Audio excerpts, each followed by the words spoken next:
Practical C programming এর তৃতীয় পর্বে আপনাদের সবাইকে স্বাগতম। আমি তৃতীয় পর্বের আমাদের যে রিসোর্স ফোল্ডারের আইটেম সেটা খুললাম এবং এখানে একটা নতুন জিনিস যোগ করেছি যে প্রিরিকুইজিটস, অর্থাৎ এই এই তৃতীয় পর্ব শুরু করার আগে আপনার কি কি জানতে হবে।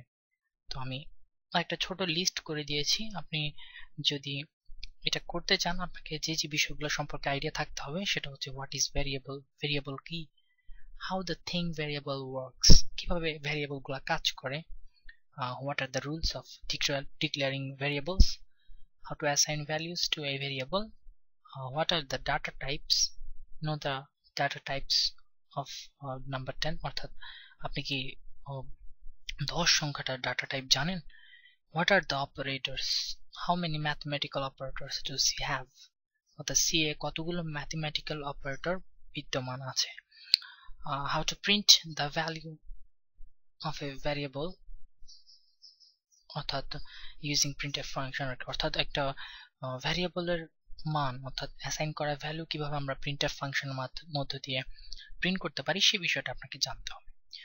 তো অ্যাকচুয়ালি আমি এগুলো আপনার মোটামুটি আইডিয়া থাকলে হবে, কিভাবে প্রিন্ট করতে হবে বা অপারেটর কি কেমনে ব্যবহার করে এগুলো আমি প্র্যাকটিক্যালি দেখাবো। তো আশা করি আপনি বুঝে যাবেন তখন।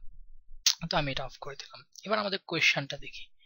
ডিক্লেয়ার 3 ভ্যারিয়েবলস, অর্থাৎ তিনটা ভ্যারিয়েবল ডিক্লেয়ার করতে বলেছে, and assign to integer type values to first and second variable, এবং প্রথম এবং দ্বিতীয় ভ্যারিয়েবলের মধ্যে দুটো ইন্টিজার ভ্যালু আমাদেরকে অ্যাসাইন করতে বলেছে, and assign the addition of them to third one, অর্থাৎ এই লাইনের মানে হচ্ছে এটা মানে হচ্ছে যে ফলাফলটা সেটাকে আমরা তৃতীয় যে ভ্যারিয়েবল সেটাতে স্টোর করব এবং simply print the third one, অর্থাৎ তৃতীয় ভ্যারিয়েবলটা আমরা printf এ আউটপুট দেখাবো।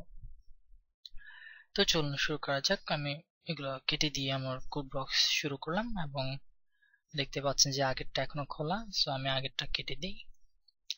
এবার একটা নতুন ফাইল করলাম, এটা সেভ করব আমরা রিসোর্সেস এর তৃতীয়টাতে আমরা adding a number .c দিয়ে সেভ করে ফেললাম। এবার আমরা যথারীতি আমাদের হেডার ফাইলটা ইনক্লুড করে ফেলি .h এবং আমাদের মেইন ফাংশন। তো আপনি ব্লকসে কাজ করার সময় একটা জিনিস আমি আগে বলতে ভুলে গেছি যে আপনি যদি শিফট চেপে, অর্থাৎ আপনারা যদি পুরোপুরি আপনি মেইন জিডব্লিউ এবং ফুল প্যাকেজটা ডাউনলোড করেন, তবে আপনি যদি ফার্স্ট ব্র্যাকেট দেন তাহলে আপনার অটোমেটিক্যালি কিন্তু সেকেন্ড ব্র্যাকেটটাও হয়ে যাবে। এতে করে সুবিধা হয় কি আপনার মানে কোড এরর হওয়ার ভুল থাকে না। অনেক সময় যখন আপনি ফার্স্ট ব্র্যাকেট লিখে অনেক দূর লম্বা চলে গেলে লিখতে কিন্তু সেকেন্ড ব্র্যাকেট দেওয়ার অথবা ফার্স্ট ব্র্যাকেট শেষ করার যে আপনার মনে থাকলো না, তখন আপনার কিন্তু কোড এরর দেখাবে। তো এররটা আমরা এই টিউটোরিয়ালে দেখবো যে কিভাবে এররটা দেখায় এখানে এবং কিভাবে এররগুলো সলভ করতে হয় আর কি। তো আমি নর্মালি আমাদের কাজটা শেষ করে ফেলি আগে। তো এরপরে মেইনের মধ্যে আমরা জানি যে একটা ফার্স্ট সেকেন্ড ব্র্যাকেট দিয়েছি আমি ফার্স্টটা এবং এর সাথে সাথে সেকেন্ডটা হয়ে গেছে এবং যে ট্যাবিংটা এখানে যে স্পেসটা অর্থাৎ স্ট্রাকচারালি যে ভাগ করার সিস্টেমটা কোড বোঝার জন্য সেটা হয়ে গেছে। তো প্রথমে আমি যেহেতু আমাদেরকে বলেছি যে ইন্টিজার টাইপ হবে, আমরা ইন্টিজার টাইপ একটা ভেরিয়েবল নিলাম, এক্স তিনটা নিলাম, এক্স ওয়াই এবং 3 নাম্বারটা নিলাম আমরা রেজাল্ট, এবং আমরা এটা শেষ করলাম এখানে। আমি এখানে একটা কোয়েশ্চেন ছিল, আমি আবার এটা একটু চালু করি।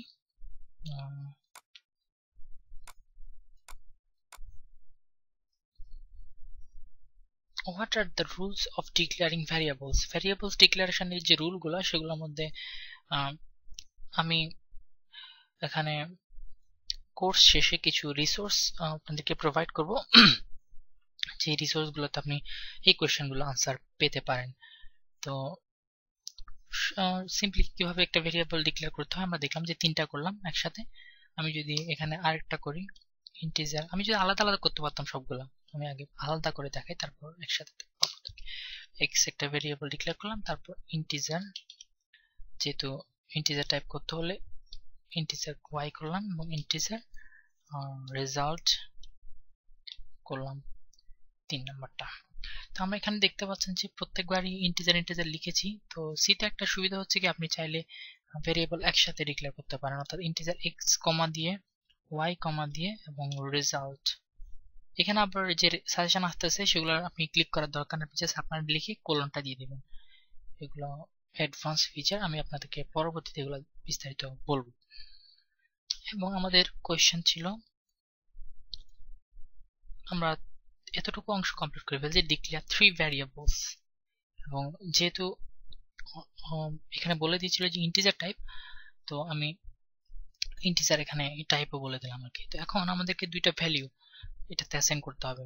সো আমি এক্সে ভ্যালু অ্যাসাইন করার জন্য আমরা সিতে অ্যাসাইনমেন্ট অপারেটর, অর্থাৎ আমাদের নর্মালি যে ইকুয়াল টু চিহ্ন, এটা ব্যবহার করতে পারি। আপনি একটা বেসিক অঙ্কের কথা চিন্তা করেন, আমরা ভ্যারিয়েবল মানে তো হচ্ছে সহগ। হ্যাঁ, একটা অঙ্ক যদি আমরা কল্পনা করি যে মনে করি এক্স এর মান এত, ওয়াই এর মান এত, তো এক্স প্লাস ওয়াই সমান এত যোগ এত, এরকম ব্যাপারটা হচ্ছে পুরোপুরি এরকম, যেহেতু ম্যাথমেটিক্যাল আর কি ইয়াটা। যাই হোক, এক্স এর ভ্যালুতে আমরা দিলাম ধরুন 5 এবং ওয়াই এর মধ্যে নিলাম ধরুন 6। এখানে একটা স্পেস দিলেও সমস্যা নেই, না দিলেও সমস্যা নেই। তো আমরা এটা লিখে দিলাম এখানে। আমরা যদি চাই যে দুইটাই একই লাইনে করব, করে দিতে পারি। সিতে একটা স্টেটমেন্ট, এই একটা হচ্ছে একটা স্টেটমেন্ট, এটা হচ্ছে একটা স্টেটমেন্ট, এটা হচ্ছে একটা স্টেটমেন্ট, অর্থাৎ সেমিকোলন যেখানে শেষ হয় এটা হচ্ছে একটা স্টেটমেন্ট। আপনি একটা লাইনের মধ্যে যত খুশি তত স্টেটমেন্ট লিখতে পারবেন, কিন্তু এখানে কোলনটা তুলে দিলে আবার কিন্তু হবে না, আপনাকে প্রত্যেকটা স্টেটমেন্ট শেষ করতে হবে। তো আপনি আবার চিন্তা করতে পারেন যে আমরা এক্স ওয়াই এবং রেজাল্ট তিনটা ভ্যারিয়েবল একই সাথে ডিক্লেয়ার করে ফেলেছি, এবং আমরা যদি চাই হয়তো এক্স ওয়াই আলাদা আলাদা মানে অ্যাসাইন না করে, ভ্যালু অ্যাসাইন না করে একসাথে করতে পারে, এরকম কোনো সিস্টেম নেই। আপনাকে একই সাথে করার শুধুমাত্র আপনি ওই ডিক্লেয়ারটা করতে পারবেন, কিন্তু অ্যাসাইনটা করা যাবে না। তো আমরা আমাদের প্রোগ্রামের দ্বিতীয় যে assign to integer type values to first and second variables, সেটা আমরা কমপ্লিট করে ফেলেছি, এই যে অ্যাসাইন করে দিয়েছি। আর ইকুয়াল যেটা আছে এটা হচ্ছে একটা অ্যাসাইনমেন্ট ভ্যারিয়েবল। তো আমি এখানে কমেন্ট লিখে দিই, the equal in C program is known as assignment operator, অর্থাৎ এই লাইনের মান হচ্ছে যে সিতে ইকুয়ালটা অ্যাসাইনমেন্ট অপারেটর নামে পরিচিত। তো একটু বামে আসি, এটা জাস্ট আমি লিখলাম আর কি, ইজ নোন অ্যাজ দেওয়া লাগবে না, ইজ অ্যাসাইনমেন্ট অপারেটর, যাতে একসাথে দেখতে পারেন আর কি।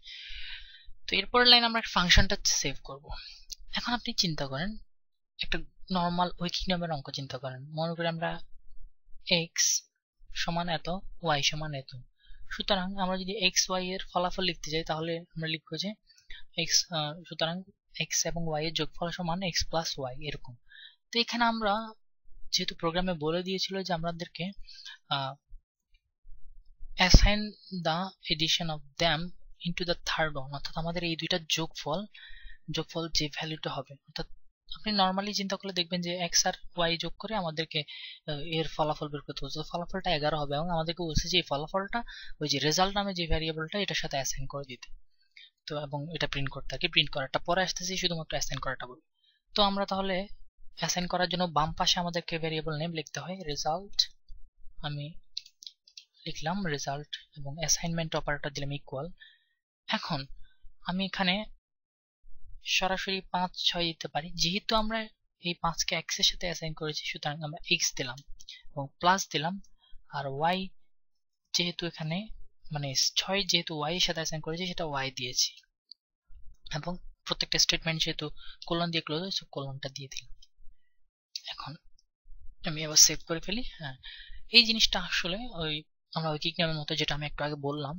তো এখন এই যে এই ভ্যারিয়েবল যেটা আমরা সিলেক্ট করলাম রেজাল্ট, এই রেজাল্ট কিন্তু ছিল একদম খালি, এই রেজাল্ট কিন্তু আবার এক্স আর ওয়াই এর যোগফলটা এখন আছে।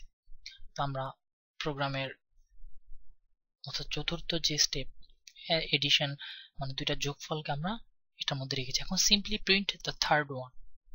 এখন আমরা আমাদের ইয়াটা প্রিন্ট করব। তো প্রিন্টের জন্য আমরা যেটা ব্যবহার করি সেটা হচ্ছে প্রিন্টএফ ফাংশন। প্রিন্টএফ ফাংশন এবং ফার্স্ট ব্র্যাকেট সেকেন্ড ব্র্যাকেট এবং এটা আমাদের একটা প্রিন্টএফ ফাংশন। এখন প্রথমবার যেহেতু আমরা ভ্যারিয়েবল থেকে ভ্যালু প্রিন্ট করছি সেহেতু আমাদেরকে একটা মানে আপনাদের কাছে নতুন লাগবে, তো আমরা কোলন দিয়ে ফেলবো। হ্যাঁ, আমরা জানি যে কোলনের ভিতরে যেটা আছে সেটাই প্রিন্ট হবে। এখন ভিতরে আমরা নর্মালি কি দিতাম, আগে দিতাম যে কিছু একটা লিখে দিতাম, সেটা প্রিন্ট হয়েছে। কিন্তু আমরা এখানে কিছু একটা প্রিন্ট করবো না, আমরা এখানে প্রিন্ট করবো যে রেজাল্টের ভ্যালুটা। সো এখানে আমি যেহেতু এখানে খেয়াল করবেন যে রেজাল্টটা কি টাইপের, ইন্টিজার টাইপের। ইন্টিজার টাইপের হলো আমাদের এখানে %d ব্যবহার করতে হবে এবং এখানে একটা কমা দিয়ে আমাদেরকে রেজাল্ট লিখে দিতে হবে। রেজাল্ট লিখে দিতে হবে অর্থাৎ এর মানে হচ্ছে এখানে যে ভ্যারিয়েবলটা অর্থাৎ এখানে যে জিনিসটা প্রিন্ট হবে সেটা আসবে এখান থেকে। ব্যাপারটা বুঝতে মানে একটু কষ্ট হবে প্রথম, কিন্তু আস্তে আস্তে আপনার ক্লিয়ার হয়ে যাবে। অর্থাৎ কোন ইন্টিজার ভ্যারিয়েবল যদি আমরা প্রিন্ট করতে চাই, আমি একটা লাইন বলে দিই আপনাকে, কোন ইন্টিজার ভ্যারিয়েবল, আপনি বুঝতে পারছেন যে 5 আর 6 এর যোগফল, অর্থাৎ ইন্টিজার মানে কি, আমি তো এরকম বলিই না, ইন্টিজার মানে হচ্ছে একটা পূর্ণ সংখ্যা। তো 5 আর 6 এর যোগফল নিশ্চয়ই কত, দশমিকে যাবে না, মানে ফ্লোটিং পয়েন্টে যাবে না। যদি এখানে দশমিকে যেত, আমরা আরেকটা প্রোগ্রাম দেখবো যে ফ্লোটিং পয়েন্টে কিভাবে কাজ করে, আমি এখন আবার ফ্লোটিংটা না বলি। সিম্পলি যেটা বলতে যাচ্ছি সেটা হচ্ছে যে রেজাল্টের যে ভ্যালুটা এটা হচ্ছে একটা ইন্টিজার। এখন আমরা যদি কোনো ইন্টিজার প্রিন্ট করতে যাই আমাদেরকে কোলনের মধ্যে দিতে হবে %d এবং %dটা যেটা প্রিন্ট করবে সেটা আসবে যে রেজাল্ট থেকে। এখন আমি যদি এখানে দিই আর একটা লাইন লিখি, দা রেজাল্ট ইজ, একটা ছোট রেজাল্ট ইজ একটা কোলন দিলাম, এটা কিন্তু ঠিকই প্রিন্ট হবে এই লেখাটা। এই যে অংশ যেটা আছে সেটা চেঞ্জ হয়ে এখান থেকে আসবে আর কি, মানে যে আপনার ভ্যারিয়েবলটার মান, এই যে অংশটা এখানে আপনার এই ভ্যারিয়েবলটার মান আসবে। তো আমরা সেভ করে ফেলি, সেভ করে প্রিন্ট করে ফেলি। আপনি যদি খালি দেন, প্রথমে আমরা খালি দিয়ে দেখাই, আমরা যেহেতু ভ্যারিয়েবলটা প্রিন্ট করতে বলছি কিছু বলে নেই, সো আমরা সেভ করে এবং এটাকে বিল্ড এন্ড রান, অথবা এখান থেকে বিল্ড এন্ড রান দিলাম, অর্থাৎ কম্পাইল এবং রান দিলাম। আপনি দেখতে পাচ্ছেন 11। আমি যেটা বলেছিলাম যে এখানে রেজাল্টটা প্রিন্ট হবে। এখন আপনি যদি এখানে, আমরা এটা কেটে দিই, এখানে যদি আমি দা রেজাল্ট ইজ দিয়ে সেভ করি এবং এখানে বিল্ড এন্ড রান দেই, দেখতে পাচ্ছেন যে দা রেজাল্ট ইজ :11। এটা আপনার একটু খটকা লাগার কথা যে এখানে %dটা একটু আগে কারে দিল। আসলে ব্যাপারটা হচ্ছে কি, প্রিন্টএফ এর মাঝে যেটা থাকবে সেটাই প্রিন্ট হবে, কিন্তু আমরা এখানে বলে দিলাম যে এই %dটা মানে যে যেটা প্রিন্ট করবে সেটা আসবে এটা থেকে, কমা দিয়ে এটা থেকে। তো আমরা সেটা সাথে যদি আরো কিছু যোগ করে দিই আগে পরে সমস্যা নেই, কিন্তু এটা যেটা আছে এটা এখান থেকে আসবে, এই যে এটা আসবে ঠিক এখান থেকে, বাস সিম্পল এটা। তো আমাদের কাজ শেষ। আপনার যদি প্রিরিকুইজিটস অর্থাৎ এখানে যে কোয়েশ্চেনগুলো আছে সেগুলো জানা না থাকে, একদম লাস্ট লেসনে গিয়ে আমরা ফুল একটা আপনাকে এরকম ডকুমেন্টেশন দিব, যেখানে কিছু রেফারেন্স দিব, যেখান থেকে আপনি কোয়েশ্চেনগুলোর আনসার ইজিলি বুঝতে পারেন বা সহজে জেনে যেতে পারেন। তো এখন আপনি যেটা করতে পারেন সেটা হচ্ছে মানগুলো চেঞ্জ করে দিয়ে যোগফল করতে পারেন, অথবা ভ্যারিয়েবলগুলোর নাম চেঞ্জ করে, যেমন ধরেন এখানে যে এক্স চেঞ্জ করে আপনি দিলেন যে ফার্স্ট নাম্বার ফার্স্ট, এখানে দিলেন সেকেন্ড সেকেন্ড। আচ্ছা, আরেকটা ব্যাপার ছিল যে এররটা, হ্যাঁ এখন আমরা এখানে ফার্স্ট সেকেন্ড করে দিয়ে সেভ করি, সেভ করে প্রোগ্রামটা কম্পাইল করার চেষ্টা করি। এখানে দেখতে পাচ্ছেন যে এরর, এই যে আমি যেটা বলেছিলাম যে এররটা, error x undeclared first using this function, অর্থাৎ আমরা ডিক্লেয়ার করেছি ফার্স্ট এবং সেকেন্ড নামে দুইটা ভ্যারিয়েবল, কিন্তু অ্যাসাইন করেছি এক্স।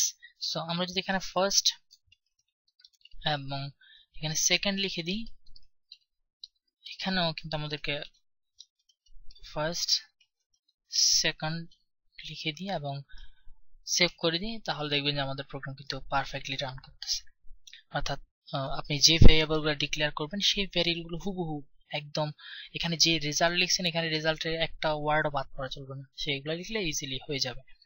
তো বারবার প্র্যাকটিস করুন, চেঞ্জ করে বিভিন্ন মান চেঞ্জ করে দিয়ে প্র্যাকটিস করে আমাদের সাইটে কমেন্ট সেকশনে জানাতে পারেন, অথবা ইমেলও করতে পারেন আমাদেরকে। ওকে, ধন্যবাদ সবাইকে। পরবর্তী পর্বের জন্য শুভকামনা।